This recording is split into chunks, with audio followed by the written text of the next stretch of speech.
नमस्कार, मैं हूं आपके साथ अंजना और आप देख रहे हैं भ्रष्टाचार क्यों न्यूज। आइए शुरुआत करते हैं इस वक्त की बड़ी खबर से। नेशनल भीम आर्मी ने गठबंधन प्रत्याशी पूर्व जज मनोज कुमार को समर्थन दिया। नगीना लोकसभा सीट से गठबंधन प्रत्याशी पूर्व जज मनोज कुमार को नेशनल भीम आर्मी के राष्ट्रीय अध्यक्ष लोकेश कटारिया ने धामपुर आवास पर पहुंचकर अपने सैकड़ों समर्थकों के साथ समर्थन देते हुए बाबा भीमराव अंबेडकर की तस्वीर भेंट की। प्राप्त जानकारी के अनुसार नगीना लोकसभा सीट से गठबंधन के संयुक्त प्रत्याशी पूर्व जज मनोज कुमार को उनके आवास पर पहुंचकर नेशनल भीम आर्मी के राष्ट्रीय अध्यक्ष लोकेश कटारिया ने प्रेस कॉन्फ्रेंस कर अपने सैकड़ों साथियों के साथ समर्थन दिया। इस अवसर पर गठबंधन के प्रत्याशी पूर्व जज मनोज कुमार को बाबा भीमराव अंबेडकर की तस्वीर भेंट की। मीडिया से बात करते हुए नेशनल भीम आर्मी के राष्ट्रीय अध्यक्ष ने चंद्रशेखर यानी कि रावत पर गंभीर आरोप लगाते हुए दलितों की लाश का सौदा करने वाला बताया। दलित छात्रों का भविष्य गर्त में धकेलकर उनसे लाखों रुपए हड़पने और भाजपा का एजेंट होने तक की बात कही। इतना ही नहीं, चंद्रशेखर पर आरोपों की बौछार करते हुए नेशनल भीम आर्मी के राष्ट्रीय अध्यक्ष ने कहा, चंद्रशेखर का परिवार का भाजपा से पुराना संबंध है। जनता इनकी मंशा को जान गई है। अगर ये दलित के नेता होते तो सहारनपुर छोड़कर बिजनौर नगीना में आकर चुनाव न लड़ते। उन्होंने कहा, नगीना की जनता ऐसे दगाबाज व्यक्ति को जमानत जब्त करके सबक सिखाएगी। उन्होंने गठबंधन के प्रत्याशी पूर्व जज मनोज कुमार को नगीना लोकसभा की जनता से वोट देने की अपील की है और बताया कि नेशनल भीम आर्मी नगीना लोकसभा क्षेत्र में गठबंधन के प्रत्याशी पूर्व जज मनोज कुमार को चुनाव में समर्थन देती है। मेरा नाम वीरेंद्र सिंह चमार है। वीरेंद्र जी, आज यहाँ प्रेस कॉन्फ्रेंस थी, क्या कहना चाहते हैं? सर, पहले तो आज माह रमजान का महीना मुकम्मल हुआ है। सभी देशवासियों को ईद की ढेर सारी बधाइयाँ। दूसरा, मैं ये कहना चाहता हूँ, जब चंद्रशेखर जेल से छूटे तो सबसे पहला शख्स मैं था जो बिजनौर में भीम आर्मी की रैली कराई थी और इतनी भयानक रैली थी कि बहन जी ने 3-3 बार समीक्षा कराई थी कि बिजनौर में ऐसा कौन सा समारोह हो गया जो इतनी बड़ी भीड़ इकट्ठी करी। तो फिर उसके बाद मैंने इनको जेल से छूट कर मैंने अपने मकान में दिल्ली रखा। इनको राजनगर एक्सटेंशन में मेरा मकान है, वो 806, उसमें ये 1 साल तक रहे। लेकिन धीरे धीरे जैसे जैसे हमारा संपर्क बढ़ता गया, मैं नहीं, बहुत सारे लोग हैं हमारी IAS PCS बड़े लोगों की लोग इनके पीछे लगी थी, लेकिन इनको आगे बढ़ना नहीं था। ये सारी लोग इनको पीछे छोड़ते चले गए। आज भी आप उनके पीछे देख लो, एक आदमी भी उनके पीछे नहीं है। हमारे महेंद्र प्रताप राणा है, JNU के प्रोफेसर, अकेले चमारे को प्रोफेसर है JNU के, उन्होंने उनकी पूरी टीम को कोट पैंट बना के दिया, उनको भी पीछे छोड़ के चले गए। सब जेल से छूटने के बाद बालाराम बौद्ध जी के साथ रहे कौशाम्बी में, उनको छोड़ दिया। 2 साल प्यारलाल जाटव के घर रहे, उनको छोड़ दिया। हमारे साथ रहे, हमें छोड़ दिया।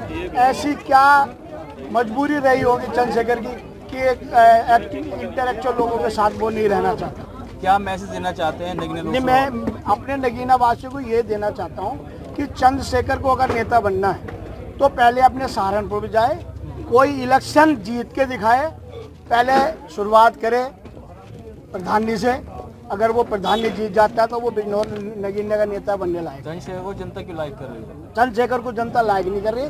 चंद्रशेखर को जनता ने बुलंदशहर के अंदर भी लाइक किया था। 4.5 करोड़ रुपए हाजी यामीन के लगवाए। जब रिजल्ट निकला 13,500 वोट बक्से के अंदर आए। इसी चंद्रशेखर को गोरखपुर में योगी के सामने लड़ा, पूरा गुब्बारे में हवा भरी हुई थी, लेकिन जब गुब्बारे की हवा निकली और रिजल्ट आया तो 4,000 वोट पे हमारे चंद्रशेखर आजाद जी सिमट गए। अब कितने वोट मिलेंगे चंद्रशेखर को? चंद्रशेखर को वोट कितने मिलेंगे? यहाँ पे 4 पार्टी लड़ रही, 4थे नंबर पे चंद्रशेखर रहेंगे और जिसलिए वो लड़ रहे हैं वो उनका मकसद कामयाब नहीं होगा। और हमारे जज साहब को हराने के लिए बहुत बड़ी जरूरत लोगों को पड़ेगी जो इनके पास नहीं है, क्योंकि हराने के लिए वोट बैंक की जरूरत पड़ेगी। जज साहब ऐसे प्रत्याशी हैं जो सर्व समाज का वोट जज साहब को पड़ रहा है। तो अकेले तालाब के पानी से तालाब नहीं भरता। तालाब जब भी भरता है जब बाहर से चारों तरफ से पानी आता है। तो हमारे जज साहब के साथ चारों तरफ से वोट आ रहा है, जज साहब नहीं आ रहे। इतनी देर से क्यों जागे? मैं तो 2019 से जगा हुआ, बताओ और कितना जगह हूँ? मुकदमे एक साथ तो नहीं होते थे। एक साथ नहीं, धीरे धीरे लगे। धीरे धीरे लगे तो आप इतनी देर से क्यों जागे? यही तो मेरा मैं तो 2019 से कहता आ रहा हूँ और मैं कोर्ट में भी जाता हूँ, तारीखों पे भी जाता हूँ इस टाइम हमें पता है हम मिशन को कैसे चला रहे हैं। सर जैसा आप कह रहे हैं कि बीजेपी से मिली हुई जो इनकी पार्टी है, तो बीजेपी वाले अगर मिली होती तो इसमें इतने मुकदमे कैसे लग गए? अरे एक चीज बताओ सर जी, मुकदमे लगाना कोई आसान कोई बड़ा काम है? जो सत्ता में बैठे हैं, डायलॉग है कि वॉशिंग पाउडर बीजेपी ऐसा करके तो मुकदमे धुल जाते हैं, वहाँ से सुना है। तो कोई बात नहीं, धुल जाएंगे। सांसद बन गलती से पहली बात तो जमानत ही जब्त हो जाएगी इसकी। मैं खुली कह रहा, जमानत जब्त होनी है चंद्रशेखर की, ध्यान रखना। कटारिया जी एक और सवाल है, आपका जो विरोध है तो आपको क्या लगता है कि चंद्रशेखर आजाद जो है वो कहीं न कहीं जो है रणनीति बना करके चीजें हो हल्ला करके चीजें सामने आ गई हैं, तो समाज के लिए काम करने के बजाय, संघर्ष करने के बजाय आपको क्या लगता है कि बहुत जल्दी जो है वो चुनाव में उतर गए, उनको और ज्यादा भी समाज के लिए काम करना चाहिए था? शायद सांसदी लड़ने के लिए कहीं न कहीं बैकग्राउंड बनाया जा रहा था चुनाव लड़ने के लिए। देखो बिना लालच के तो वो नगीना में घूमने हैं। और दूसरी बात बता दूं, वो इंसान वो गिरगिट से भी भयंकर है। गिरगिट तो मिनटों में रंग बदला, वो सेकंडों में बदल लेता है। ये जो रोड शो करे ना, कहीं लेट जाता जब लठ बजाता लड़कों पे, वो कहीं नोटंकी करके लेट जाता, वो तो फंडा था बीजेपी का ही। दूसरी बात, जो अपने बाप का, अपने भाइयों का, अपने समाज का, वो मुस्लिम समाज का या सब समाज का कैसे हो जाएगा? जिन मुस्लिम भाइयों को वो युवाओं को लेकर घूम रहा, हमारे ऐसी समाज के बच्चों पर तो मुकदमे लगवा दिए उसने, अब कसर रह रही मुसलमानों के लड़कों पे। अब लगवाओगे है ना, कितना में ध्यान रखना। आज आप गठबंधन प्रत्याशी के पक्ष में आकर के ये प्रेस कॉन्फ्रेंस कर रहे हैं, इसका फायदा आपको होगा या प्रत्याशी मनोज कुमार जी को? देखो, अगर मनोज कुमार जी को फायदा होता तो हमारा फायदा है ना। हम अब भी कह रहे हैं, अगर जज साहब यहाँ सांसद बनते हैं, और मैं दावे के साथ कह सकता हूँ, मीडिया का आप लोगों का सबका सपोर्ट रहा, तो आने वाले समय में हमारे मनोज कुमार जी यहाँ के सांसद बनेंगे। और हमें उम्मीद है कि ये इसके बाद, जीतने के बाद, हमारे खास करके SC ST OBC माइनॉरिटी और मुस्लिम भाइयों की आवाज उठाने का काम करेंगे।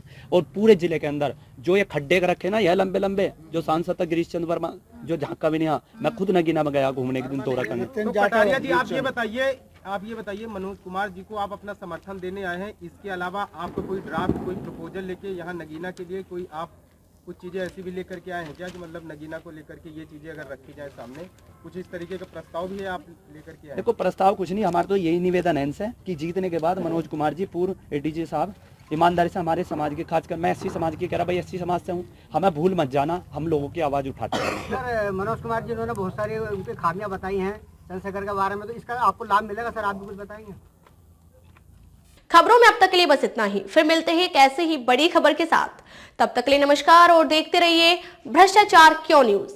अगर आपको हमारी वीडियो पसंद आई हो तो हमारी वीडियो को लाइक करें व शेयर करें।